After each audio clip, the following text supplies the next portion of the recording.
Canada इतना खालिस्तान समर्थकों को क्यों सपोर्ट कर रहा है? ये खालिस्तान मुद्दा फिर ऐसा कैसे बाहर आ गया जैसे ऐसा लगता है चिराग से जिन्न फिर बाहर आया हो। सबसे पहले देखते हैं कि ये खालिस्तान या खालसा की उत्पत्ति का संदर्भ कहां से आया। प्री इंडिपेंडेंस खालिस्तान को लेकर क्या स्थिति थी? पहला खालिस्तान आंदोलन आज 2020 के बाद जो पुनः चर्चा में आया है, खालिस्तान 2.0, इससे अलग कैसे है?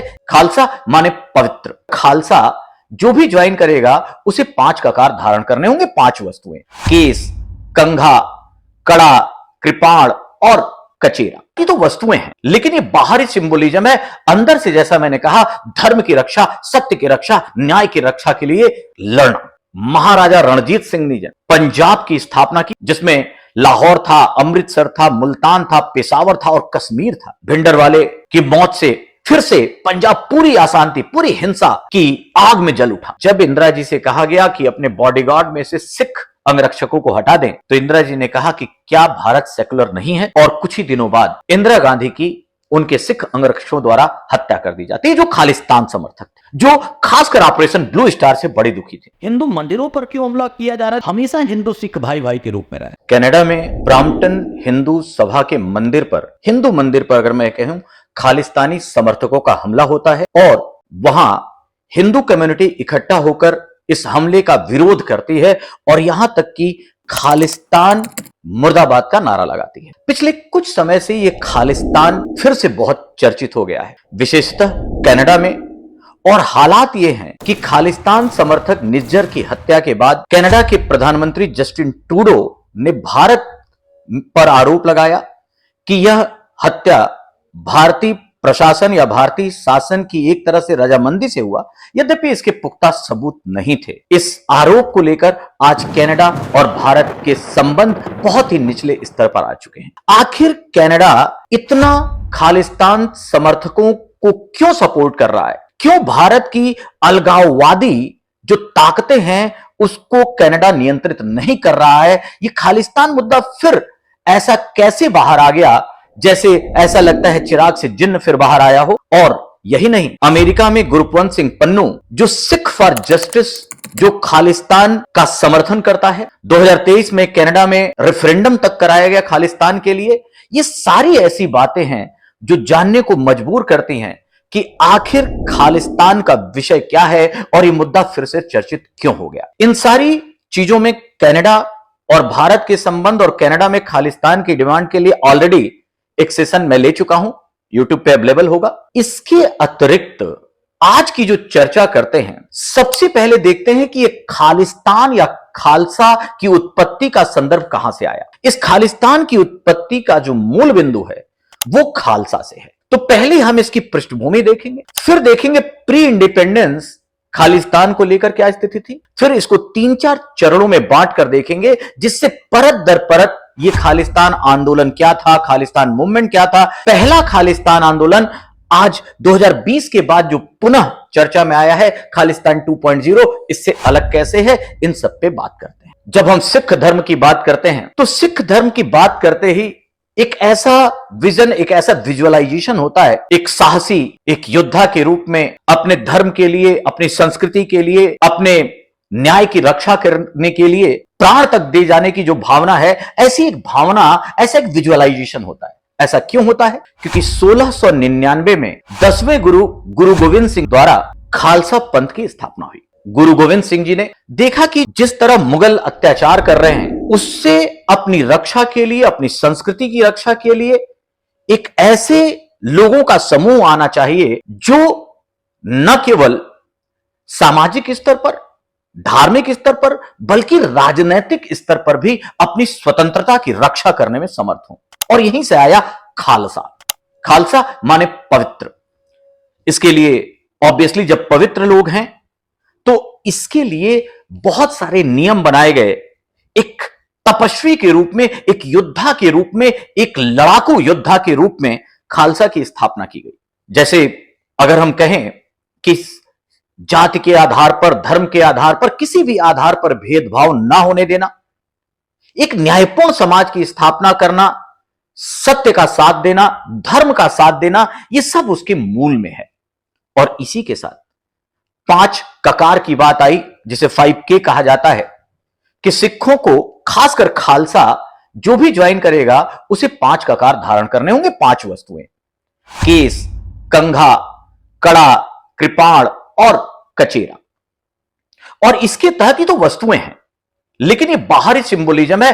अंदर से जैसा मैंने कहा, धर्म की रक्षा, सत्य की रक्षा, न्याय की रक्षा के लिए लड़ना।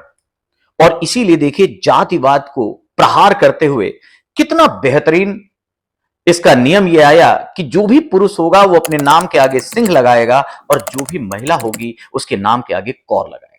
इसका मतलब जो बाकी जाति विभेद है सब समाप्त, सिंह और कौर। यहां से खालसा की वो शुद्धता की पहचान होती है।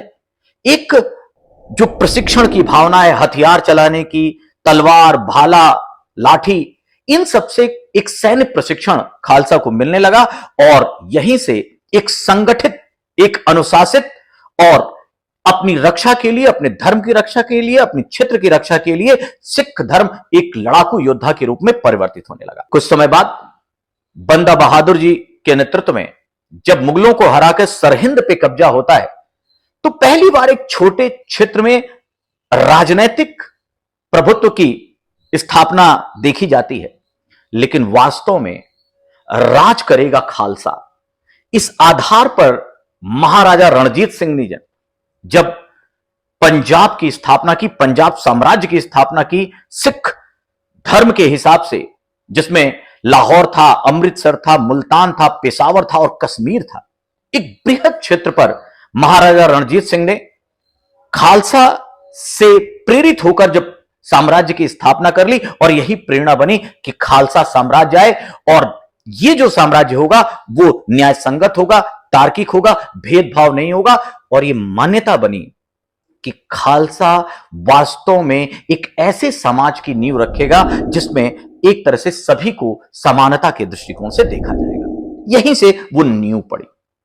लेकिन 1849 आंग्ल पंजाब या आंग्ल सिख युद्ध द्वितीय के बाद पंजाब का विलय कर लिया जाता है ब्रिटिश साम्राज्य में, और यहां से वो पंजाब साम्राज्य की बात मलिन होने लगती है और ब्रिटिश उपनिवेश का, जैसे बाकी हमारे प्रांत थे भारत के, वो भी हिस्सा बन जाता है। तो ये था एक पृष्ठभूमि। लेकिन यहीं से राज करेगा खालसा की बात आई और अब सबको पता होना चाहिए कि अरदास में, गुरुद्वारे में आज भी अरदास के समय कहा जाता है राज करेगा खालसा। तो खालसा की ये प्रेरणा बनी रही।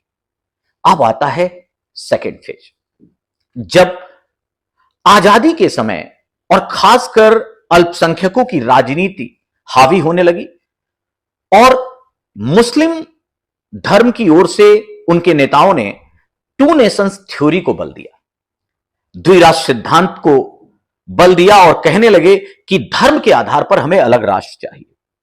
इसी समय आप देखेंगे 1940 में मुस्लिम लीग का लाहौर अधिवेशन होता है और वहां पाकिस्तान प्रस्ताव पारित होता है और इसी के बाद पाकिस्तान का एक ऑफिशियल डिमांड होने लगता है।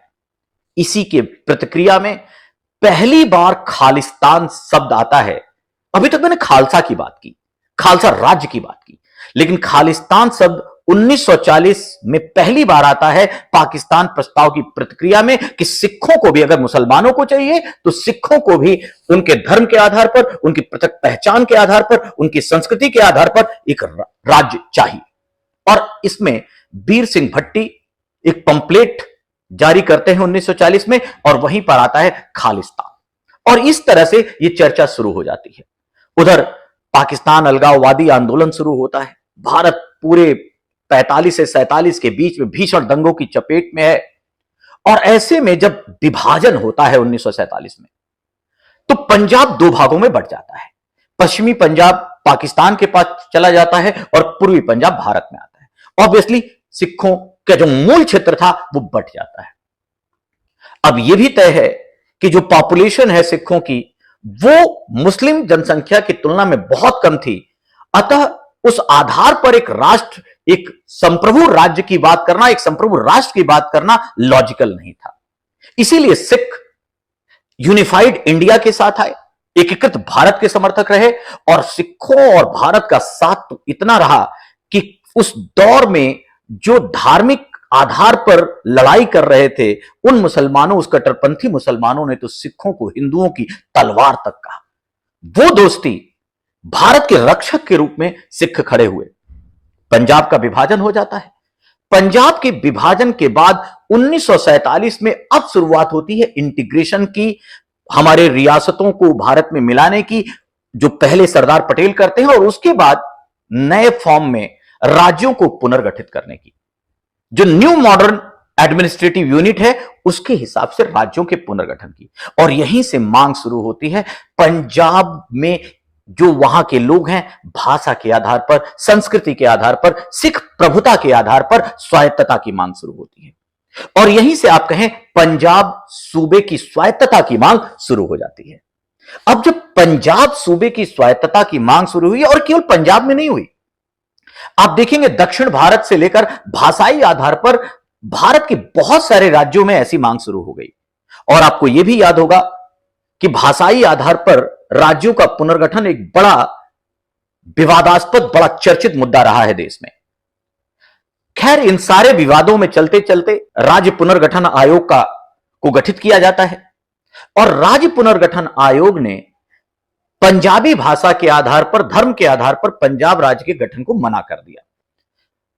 जबकि कुछ दिनों बाद आप देखेंगे कि आंध्र प्रदेश को भाषाई आधार पर राज्य का दर्जा दे दिया गया था। अब इसके बाद, और पंडित नेहरू ने शुरुआत में यह मंशा दिखाई थी कि हम सिखों को उनकी धार्मिकता, उनकी संस्कृति, उनकी पहचान के आधार पर स्वायत्तता देंगे। लेकिन जिस तरह के हालात राज्य पुनर्गठन के समय हो रहे थे, जो दंगों की स्थिति थी, जो अलगाववादी भावनाएं पनप रही थी, नेहरू जी को लगा कि यह निर्णय सही नहीं होगा, और उन्होंने इस राज्य को बनाने से मना कर दिया भाषाई आधार पर। अब यहीं से पंजाबी सूबे की स्वायत्तता की मांग का नेतृत्व मास्टर तारा सिंह, फतेह सिंह करने लगते हैं। अब देखिए, अभी भी वो खालिस्तान की बात नहीं है, अभी केवल पंजाब राज्य की, सूबे की स्वायत्तता की मांग है। 60 का दशक आते आते इसी तरह से यह डिमांड चलती रहती है। पंजाब सूबे की मांग, स्वायत्तता की मांग महत्वपूर्ण होने लगती है। जब ये सारी परिस्थितियां देखते हैं, इंदिरा जी जब प्रधानमंत्री बनती हैं, 1966 में वो निर्णय लेती हैं और पंजाब को एक अलग प्रांत पंजाबी भाषा के आधार पर बनाती हैं। लेकिन इसी के साथ एक निर्णय और आता है कि हरियाणा को और हिमाचल प्रदेश को अलग कर दिया जाता है।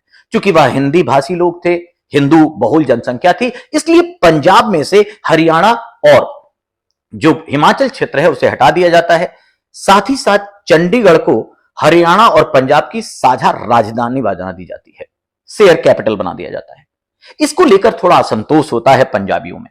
और साथ ही साथ जो नदियों का बंटवारा है, जल का, नदी जल बंटवारे को लेकर भी डिस्प्यूट रहा, और पंजाब को यह लगने लगा कि उसकी नदियों का पानी, जिसे उसे जितना हक मिलना चाहिए उससे ज्यादा हरियाणा को दिया जा रहा है, राजस्थान को दिया जा रहा है। और यहीं से एक असंतोष की भावना पंजाब में रहने लगी, पंजाब निवासियों में रहने लगी, स्वायत्तता की मांग होने लगी।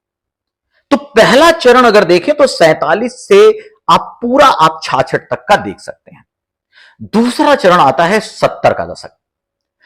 दूसरे चरण में 1973 एक लैंडमार्क है, जब आनंदपुर साहिब रेजोल्यूशन पारित होता है। अकाली दल एक प्रभावी दल बनता है, और उसके नेतृत्व में आनंदपुर साहिब रेजोल्यूशन के तहत पंजाबी स्वायत्तता की, सूबे की स्वायत्तता की मांग की जाती है। और यहां पर एक तरह से आप इस तरह से समझें कि जिस तरह जम्मू कश्मीर को अनुच्छेद 370 के तहत स्वायत्तता दी गई थी, उसी तरह से यह मांग धीरे धीरे पंजाब में उठने लगी कि हमारे जो लोग हैं उनके विकास के लिए, उनकी वित्तीय सहायता के लिए, उनके होलिस्टिक डेवलपमेंट के लिए सिखों को भी एक राज्य के रूप में वैसी स्वायत्तता मिलनी चाहिए। और यहीं से यह डिमांड प्रभावी होने लगी और एक सिख राजनीति का उभार होने लगा इसी समय। और राजनीति जब उभरने लगी, अकाली दल ने स्वायत्तता की इस रूप में मांग शुरू करी, वो पॉपुलर हो गया। तो दूसरी तरफ राजनैतिक रूप से कांग्रेस ने भी ज्ञानी जैल सिंह, जो हमारे राष्ट्रपति भी रहे, उनको वहां का मुख्यमंत्री बनाकर यह बताना चाहा कि सिख रिप्रेजेंटेशन कांग्रेस से भी है।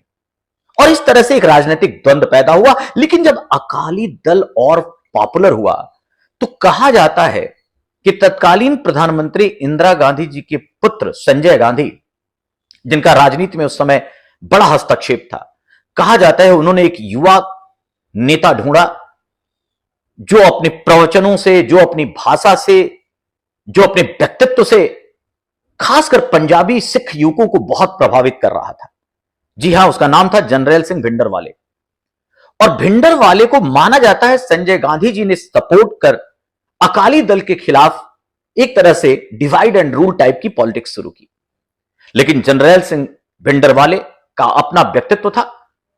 उन्होंने बाद में कांग्रेस को छोड़ दिया और अकाली दल 1980 आते आते उन्होंने अकाली दल से समझौता कर कर एक धर्म युद्ध मोर्चा खोल दिया।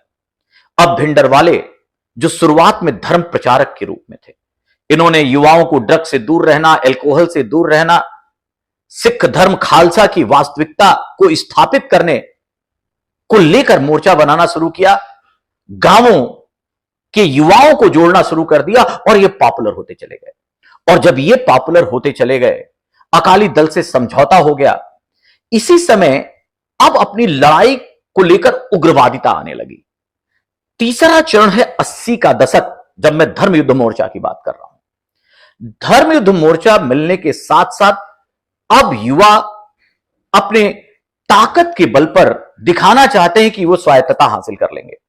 और इसी समय बाहरी सपोर्ट भी शुरू होता है, क्योंकि 60 के दशक में कुछ सिख मूल के प्रभावी लोग भारत से बाहर जाकर बस गए। खासकर इसमें जगजीत सिंह चौहान का नाम इंपॉर्टेंट है, जो यूके चले गए और वहां से इन्होंने सिख डायस्पोरा को गठित कर खालिस्तान की मांग को जन्म देकर और साथ ही साथ वित्तीय सहायता उपलब्ध कराना शुरू कर दिया और खालिस्तान का मांग एक तरह से इंटरनेशनलाइज होने लगा, बाहर से सपोर्ट मिलने लगा। इसी समय हमें याद होगा 70 के दशक में 1971 की वो बात, जब पूर्वी पाकिस्तान को बांग्लादेश बनाया गया और भारतीय सेना ने पाकिस्तान को कड़ी शिकस्त दी। पाकिस्तान के लिए तमाचा था और पाकिस्तानी नेताओं ने कसम खाई, इंडिया ब्लीड्स थ्रू 1000 कट्स, और भारत में एक नया बांग्लादेश बना देंगे। इस रणनीति पर काम करने लगे। आईएसआई का रोल बढ़ने लगा। इसका मतलब यह हुआ कि खालिस्तानी समर्थकों को पाकिस्तान आईएसआई फंडिंग करने लगी, हथियार सप्लाई करने लगी और इस तरह से वो मजबूत होने लगे। आश्चर्य की बात यह है, न्यूयॉर्क टाइम्स में एक एडवर्टीजमेंट छपता है जिसमें लिखा जाता है खालिस्तान, और बाद में पता चला कि पाकिस्तानी एम्बेसी के सहयोग से यह एडवर्टीजमेंट छपा था। तो ले देकर 70 से 80 के बीच में खालिस्तान को पॉपुलराइज कराया जाने लगा, भारत में भी सपोर्ट मिलने लगा और बाहरी सपोर्ट से, पाकिस्तान के सपोर्ट से, जगजीत सिंह चौहान जैसे लोगों के सपोर्ट से बाहर से भी वित्तीय मदद और एक तरह से अन्य तरह की सहायता मिलने लगी। जब 80 का दशक आता है, भिंडरवाले बहुत ज्यादा प्रभावी हो जाते हैं सिख युवाओं में। धीरे धीरे हथियार इकट्ठे करके और जो गोल्डन टेम्पल है हमारा अमृतसर में, वहां पर ये एक तरह से अपना केंद्र बना लेते हैं।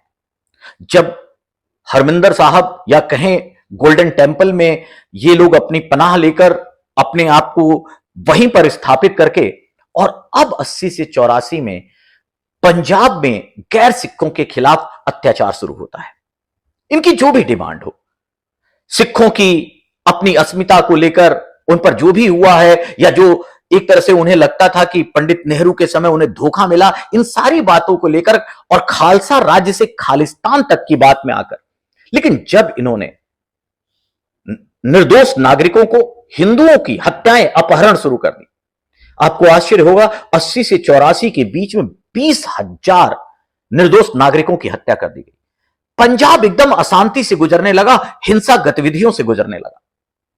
प्रधानमंत्री इंदिरा गांधी जी को कहना पड़ा कि पंजाब बहुत ही अजीब अशांति के वातावरण से गुजर रहा है, इसे हम एक तरह से बहुत सीमित तरीके से नहीं देख सकते।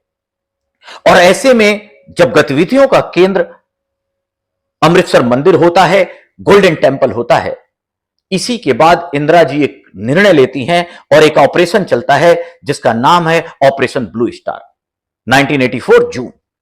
और भारतीय सेना प्रवेश करती है।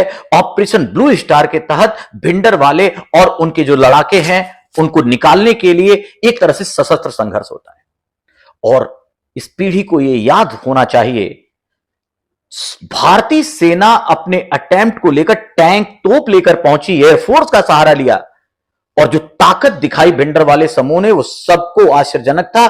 इतना अमोनेशन होगा, इस तरह से लड़ाई होगी, किसी ने कल्पना नहीं की थी। लास्टली जब संघर्ष रुकता है, भिंडरवाले की मौत होती है और साथ में एक और लाश पाई जाती है जो एक्स मेजर जनरल थे हमारे आर्मी के, साबेक सिंह, वो भी पाए जाते हैं। मतलब कुछ आर्मी पर्सन जो सिख संप्रदाय से जुड़े थे और जो किसी भी स्तर पर अपना एक जोड़ देख रहे थे, उन्होंने भी गठबंधन कर लिया था और उस एक्स आर्मी ऑफिसर की संलिप्तता भी पाई गई। भिंडरवाले की मौत से फिर से पंजाब पूरी अशांति, पूरी हिंसा की आग में जल उठा, हालात बड़े विद्रूप हो उठे। और ऐसे में इसी समय प्रधानमंत्री, चूंकि इंदिरा गांधी जी का यह निर्णय था, उनके खिलाफ बहुत सारी बगावतें, सिख बहुत सारे कमेंट देने लगे, सिख नेता। और उसी समय जब इंदिरा जी से कहा गया कि अपने बॉडीगार्ड में से सिख अंगरक्षकों को हटा दें, तो इंदिरा जी ने कहा कि क्या भारत सेकुलर नहीं है? और कुछ ही दिनों बाद अक्टूबर में इंदिरा गांधी की उनके सिख अंगरक्षकों द्वारा हत्या कर दी जाती है, जो खालिस्तान समर्थक थे, जो खासकर ऑपरेशन ब्लू स्टार से बड़े दुखी थे। और इस हत्या के बाद एक पूरा एंटी सिख राइट्स पूरे हिंदुस्तान में होने लगता है। क्या बिहार, क्या उत्तर प्रदेश, क्या मध्य प्रदेश, क्या जयपुर, क्या नीचे साउथ, जहां भी सिख थे उनके खिलाफ एक एंटी सिख राइट शुरू हो जाता है। बहुत सारी हत्याएं हुई और इस बात को झुटलाया नहीं जा सकता कि सिखों के खिलाफ वो जो दौर था, और सिखों का यह आरोप था कि यह स्टेट स्पॉन्सर्ड राइट्स था। और यहीं से एक मन में यह भावना आई कि सिखों को न्याय नहीं मिला। 1984 और आज मैं 2024 में बात कर रहा हूं, 40 साल बीत गए। बहुत से नेता जो माने जाते थे, इन्वॉल्व थे इस राइट को प्रमोट करने में, वो फिर से सांसद बने, उन्हें पद दिया गया, जिससे एक निराशा बनी रही। लेकिन फिर भी सरकार द्वारा कानूनी प्रशासनिक कार्रवाइयों के द्वारा, चाहे ऑपरेशन ब्लू स्टार हो, वुड रोज हो, थंडर हो, इन सबके द्वारा एक तरफ से कड़ी कार्रवाई से इस खालिस्तान मूवमेंट को, उस हिंसक गतिविधि को रोका गया। लेकिन इससे ज्यादा प्रभावी था, केवल हिंसा और बल पे ये नहीं रुका। सबसे पहले सारा सिख, सारा पंजाब पहले तो खालिस्तान का समर्थक ही नहीं था। मैं फिर कहता हूं, इस बात को याद रखना है कि सिख जो नागरिक है, जो पंजाब का नागरिक है और सिख है, वो सब खालिस्तान का समर्थक है। इस भावना को हटाना चाहिए। भारत के निर्माण में, भारत के विकास में और भारत की पहचान में जो सिखों की भूमिका है, उसे कभी इग्नोर किया ही नहीं जा सकता। क्योंकि भारत है, मतलब आप समझिए सिख और भारत दोनों एक दूसरे के पर्याय हैं। लेकिन ऑब्वियसली अलगाववादी ताकतों को मौका मिलता है तो वो इस तरह के मूवमेंट, और जो लोग थोड़े दुखी होते हैं, असंतुष्ट होते हैं, वो भी इसमें शामिल हो जाते हैं। और एक चीज और याद रखना है, आखिर खालिस्तान के समर्थकों को जो धार्मिक आधार पर बात की गई, सांस्कृतिक पहचान की बात की गई, इतने युवाओं और इतने ग्रामीण लोगों का साथ क्यों मिला? तो उसके पीछे हमें यह भी याद रखना है कि उसी समय जब ग्रीन रेवोल्यूशन हुआ, हरित क्रांति से पंजाब में फायदा तो हुआ, लेकिन बड़े जमींदारों, छोटे और मझोले जमींदार जो एक तरह से डिस्पैरिटी का शिकार हो रहे थे, ग्रीन रेवोल्यूशन से उतना लाभ नहीं हो रहा था, आर्थिक असंतोष की स्थिति थी, वो इस आंदोलन से जुड़ने लगे, वो इसका सपोर्ट करने लगे। तो बहुत से ऐसे कारक हैं, बाय सपोर्ट था, धार्मिक पहचान की लड़ाई थी, सांस्कृतिक पहचान की लड़ाई थी, पंजाबी सूबे या ये कहिए स्वायत्तता की बात थी, और साथ ही साथ आर्थिक सामाजिक असंतोष भी था। लेकिन यह भी कहना पड़ेगा कि इस खालिस्तान की हवा को खुद सिखों ने एक तरह से बहुत मजबूत नहीं होने दिया, बुझा दिया इस आग को। वहां के जो धार्मिक नेतृत्वकर्ता थे वो सामने उभरे, उन्होंने साथ कहना शुरू कर दिया, हम खालिस्तान के समर्थक नहीं, हमें स्वायत्तता चाहिए, हम भारत के साथ हैं। संत लोगोवाल को नमन करना चाहिए, याद करना चाहिए। उन्होंने इस खालिस्तानी मूवमेंट को कमजोर करने में, भारत की अखंडता को बजाय रखने में भूमिका निभाई। ये वही लोगोवाल साहब थे जिन्होंने, जब ये कहा जा रहा था आनंदपुर साहब में शायद खालिस्तान अलग राज्य की मांग है, अलग राष्ट्र की मांग है, संप्रभु राष्ट्र की मांग है, तो इन्होंने उसकी कॉपी को राज्यसभा लोकसभा में भेजा। उसमें साफ था कि पंजाब केवल स्वायत्तता की बात कर रहा है, एक राज्य के रूप में। तो नेतृत्व, इस तरह का नेतृत्व उभरा। सिखों की अपनी जो डिमांड थी, जो नई पीढ़ी थी, उसे रोजगार चाहिए था। वो इन चीजों से बहुत संतुष्ट नहीं थी। प्रशासनिक और कानूनी कार्रवाइयों से जो असंतोष था, जो हिंसा थी, वो थमने लगी। और इसी समय 1990 के बाद LPG, ग्लोबलाइजेशन, प्राइवेटाइजेशन और लिबरलाइजेशन शुरू होता है। एक नया फेज आता है, युवाओं को नौकरी चाहिए, दुनिया से जुड़ा होता है, ये धीरे धीरे समाप्त होता जाता है। तो पहला फेज खालिस्तान का अगर हम देखें तो मैंने इसे प्री इंडिपेंडेंस के बाद आपसे कहा 47 से 66 का एक दौर, 66 से लेकर एक तरह से 80 का दौर, और 80 से लेकर एक तरह से 84 में जो भूमिका है वो सबसे मजबूत है। और 90 आते आते खालिस्तान मूवमेंट को हम लोग ये मानते हैं अप्रासंगिक हो गया। लेकिन फिर अब क्या, आज क्यों? दूसरा अगर हम बात देखें तो कहीं ना कहीं 2020 के बाद ये खालिस्तान मुद्दा कई मामलों में दिखता है। आप याद कीजिए, जब भारत सरकार ने एग्रीकल्चर बिल पारित किए थे, 3 एग्रीकल्चर बिल के विरोध में सारे, खासकर हरियाणा पंजाब के किसान सड़कों पर आए।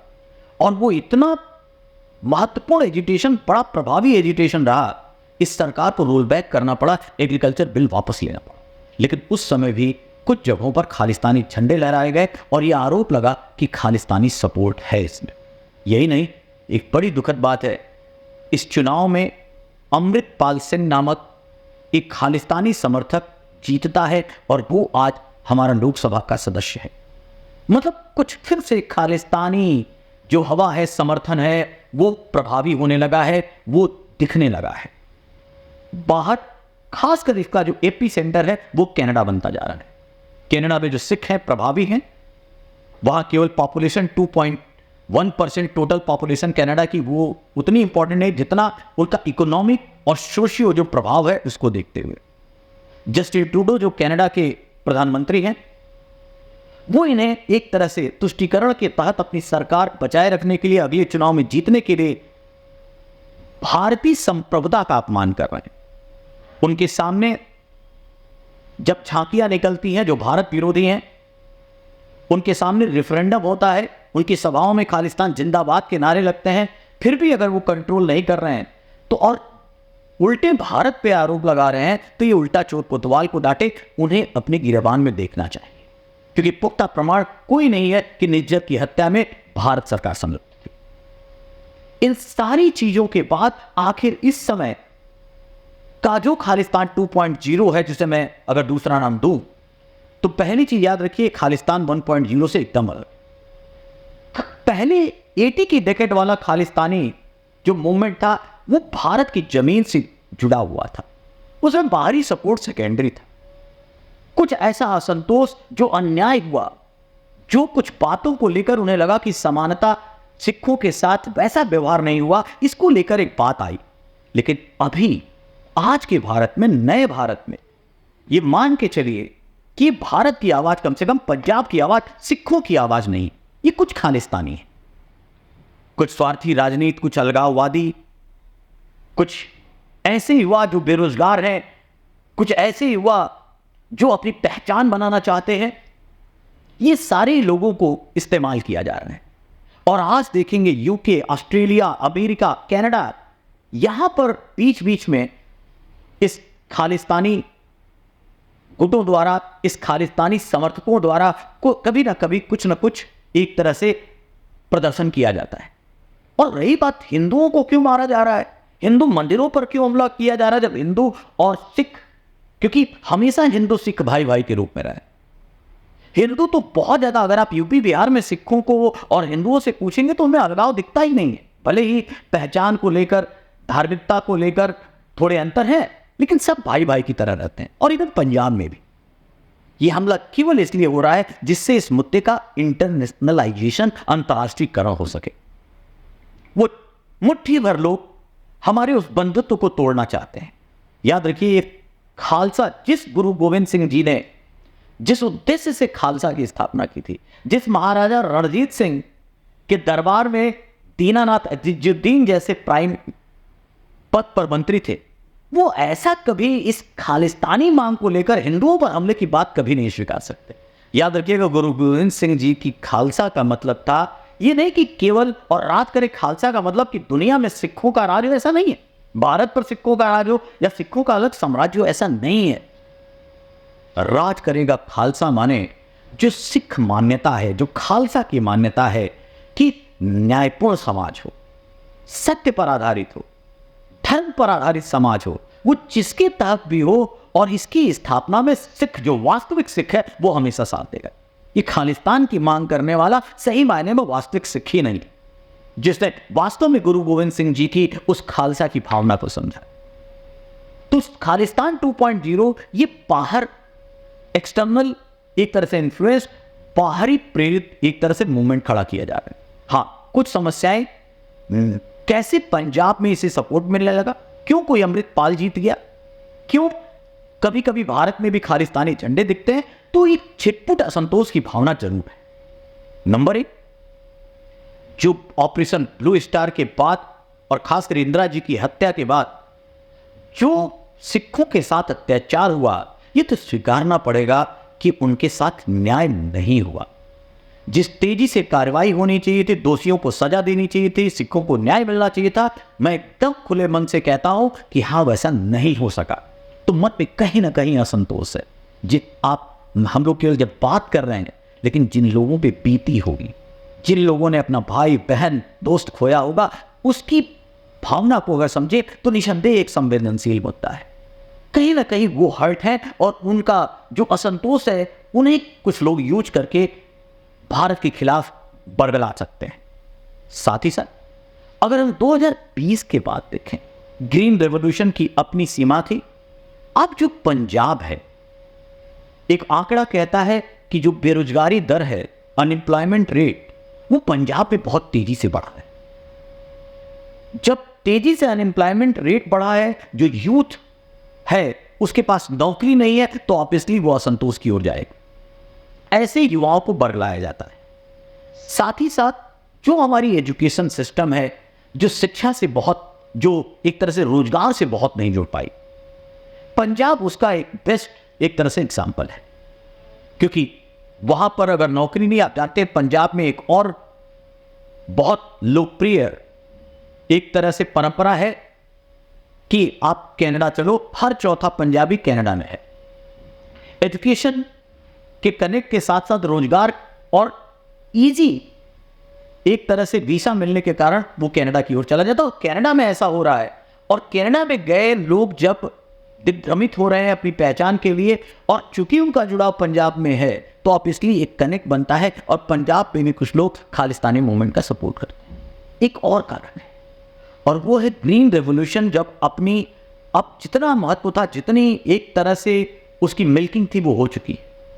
जितना विकास था उसके द्वारा हो चुका है।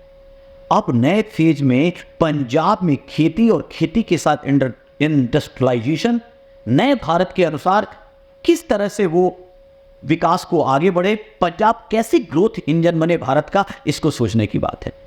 आर्थिक विकास उस लेवल का नहीं है जिसके लिए पंजाब जाना जाता था।